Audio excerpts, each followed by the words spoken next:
What's up, YouTube? This is Mathos97, and welcome back to another episode of Smackdown vs. Raw 2008 General Manager Mode.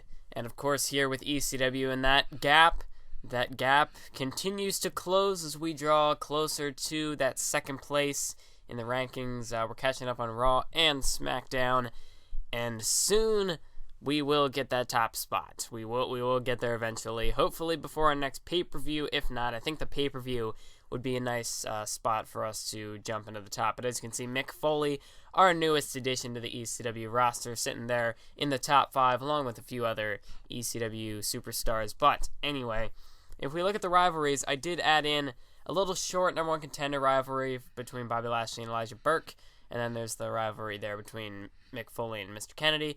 These are just leading up to the pay-per-view to kind of add in a little more, I guess you could say, sort of filler feuds. I mean, Bobby Lashley and Elijah Burke, they're not really competing to be number 1 contender for the ECW title. Like I said, with ECW being at a disadvantage, if we did have a mid-card title, then maybe that could be a number 1 contender feud for more of like an Intercontinental Championship, that sort of thing. But sadly, ECW only gets one title. So anyway, let's look at the card now. Undertaker defeats John Cena.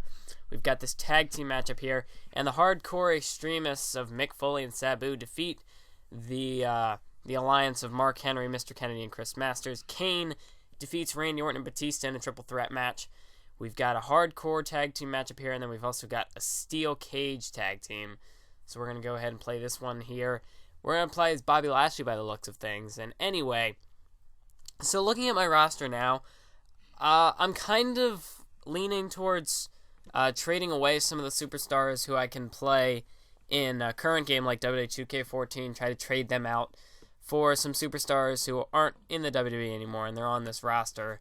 Maybe somebody like Umaga or William Regal. I don't know, those are just two names at the top of my head.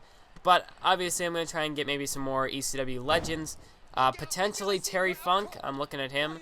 I think he was on the same roster as Mick Foley maybe, but looking at getting Terry Funk. I don't know. But I have to figure out who exactly I'm going to trade away because, you know, a superstar like CM Punk, he really fits in with the ECW, former WWE ECW superstar. But Edge, I kind of would like to use him as well. I don't know. Looking into, like, some of the superstars, I'd have to figure out who exactly to trade away. Batista, he's in the game, I know, but still, I mean, I don't know, Batista, Orton, those kind of superstars I'm kind of on the fence of getting rid of.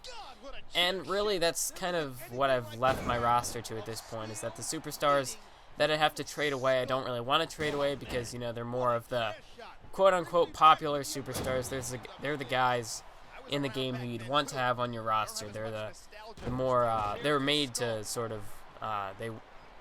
as far as like when the game came out, they're guys you're supposed to want on your roster. The big superstars like Batista, John Cena, Randy Orton, Undertaker, those kind of guys. I mean, the Hardy Boys, I'm a big fan of the Hardy Boys, and especially since they're not in WWE 2K14. I actually hear that it's going around in like rumors and stuff that Jeff Hardy could be close, or wasn't close, but Jeff Hardy was in negotiations potentially for a WWE contract. That would be awesome. To see Jeff Hardy return to the Royal Rumble would be, like, I'd lose it. That'd be my mark-out moment right there, because as a kid, Jeff Hardy was my favorite superstar, because I think really one of the moments that put him over the top as one of my favorite superstars was when he did the Swanton off the Giant set right before they took it away on Randy Orton, that whole WWE title feud. Of course, I started watching WWE like right around the time when Jeff Hardy was starting to get his main event push over on Raw and SmackDown. Well, he started on Raw, then went to SmackDown. Speaking of that, I have a sort of a similar topic on that, but I'll get to that a little bit later. But, superstars that could come back at the Royal Rumble, I think that'd be kind of cool. That's always the fun part about the Royal Rumble, the possibility of bringing superstars back. And another sort of thing that I think would be, well, like what they did with Rob Van Dam at Money in the Bank, I really like that. I personally think that Money in the Bank should feature returns like that for superstars who are more savvy, I guess, with, the ladders, those sort of stipulations. More high flyers maybe, but, bring back guys like Jeff Hardy, RVD, I don't know, maybe Shelton Benjamin down the line, because Shelton Benjamin's the best superstar in a Money in the Bank match ever, in my opinion, because Shelton Benjamin, he's just fantastic in those ladder matches. But maybe he's not the best, but he is really good. He's definitely one of the top superstars in Money in the Bank matches. But anyway, also, like, right there, that little, this is really unrelated, but Bobby Lashley when he went for the spear and he landed into that steel ring post, I really like that, and I'm kind of disappointed that WWE took that out. They still have it. They'll run into the turnbuckle, but I really liked it when they would crash into the steel ring post and be like, "Oh crap!" I mean, it's just that kind of moment. Looked like it would really change the direction of the match, and would really change the momentum. But anyway, another topic I want to discuss. This is actually a bit of a shorter episode, which wasn't intended to be, but I'm pretty much just going to go through and talk about some certain things. But looking at some of the pay-per-views that WWE has now, and looking at some in this game, one of the pay-per-views that I'd have to say my all-time favorite pay-per-view as a kid was Armageddon. It was a very good pay-per-view for me. Especially, I know they took it away and replaced it with, Hell in a Cell. With WWE's current stipulation pay-per-views, they really have under-delivered oh, what the hell? That was a huge clothesline. But WWE under-delivered in this year, or in 2013, with their stipulation pay-per-views. Hell in a Cell, there was one match.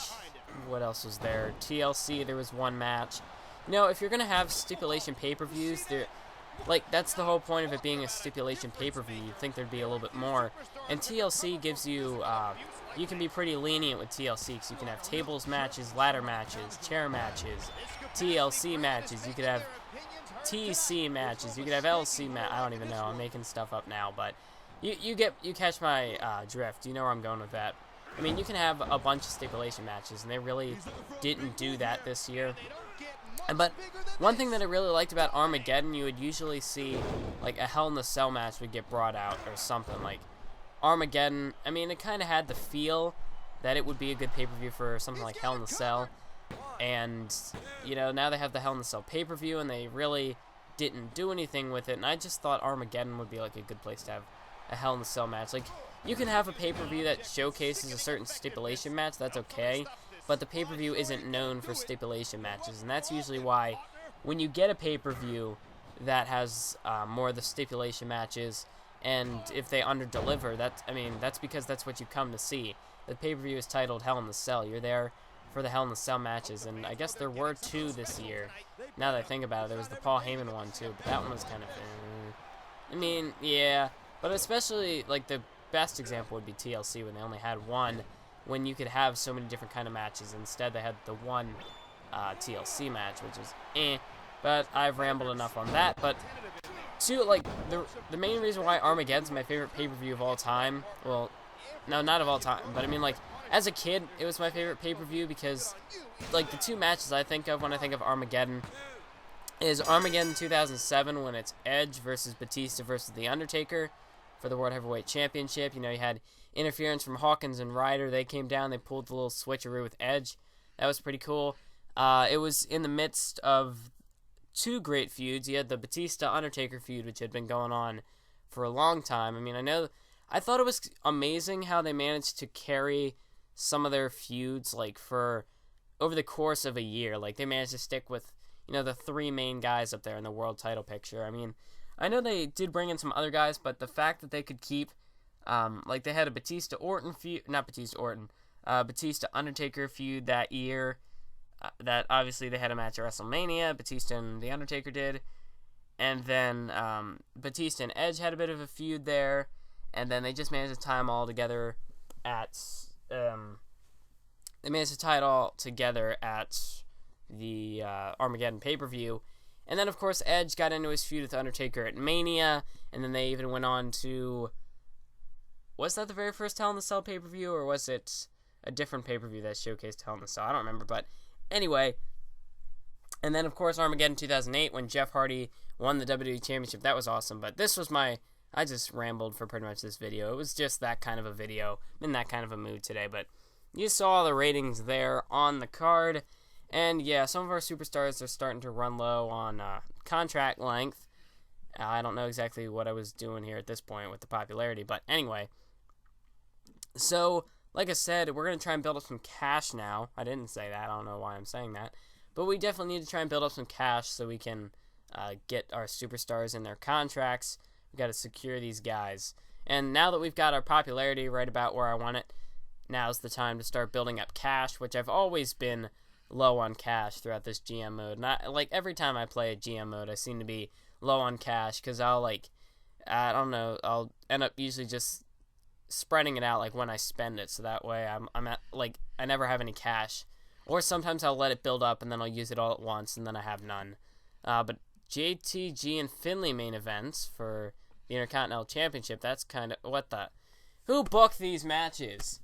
I don't even know what to say.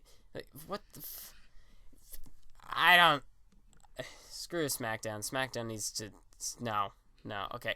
That's an okay main event. You got three big superstars there, but you had superstars versus divas, and you had Kali and MVP and Rock, and I don't know. I don't know what goes on with it. There we go. Second place.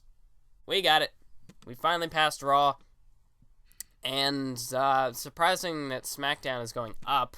That last card was ridiculously awful. But SmackDown's been on top for pretty much the majority of the game. So it's a good thing that we've now taken over the number 2 spot.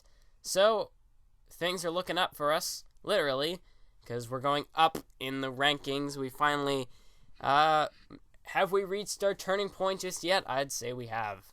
We've surpassed Raw, and now the next stop is to go on and challenge SmackDown for that top spot in the rankings. But anyway, let's take a look at our Power 15 here. Still looking to get in another Extreme Superstar. Like I said, Terry Funk also on the list. But, if you have any trade suggestions, and I'm looking for more of the guys that are in this game, I can't get in 2K14.